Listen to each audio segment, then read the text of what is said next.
Goddag, folkens. Jeg er i festhumør i dag. Det er ikke engang løgn. Det er jeg faktisk.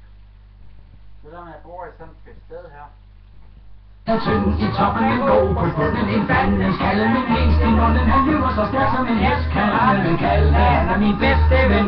Kalle kalder hente hår, han kilder pigernes svømmevogn.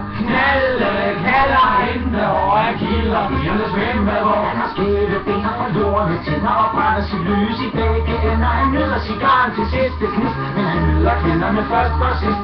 Kalle kalder hente hår, han kilder pigernes svømmevogn. Kalle kalder hente hår, han kilder pigernes svømmevogn. Han er altid flad og tommeldommer med ølleskummer for enden. Han kommer på damer, så sætter han mig i en fris, og de kalder ham deres kælegris. Kalle kalder hente hår, han kilder pigernes svømmevogn. Kalle kalder hente hår, han kilder pigernes svømmevogn. Der er pæne piger, som skærer til næsen, og Kalle river en sofa lasser. Men når de har fået til nissen, vil de gerne prøve, hvad Kalle kan.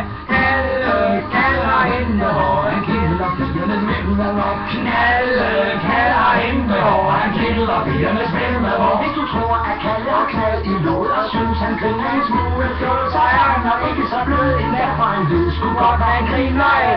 Kalle kalder hente hår, han kilder pigernes svømmevogn. Kalle kalder hente hår, han kilder pigernes svømmevogn. I sin arme har de tryllespejl, og i den fra Kalle slet ingen fejl. Han er skøn som en prins i eventyr, men i virkeligheden i vand og bær. Kalle kalder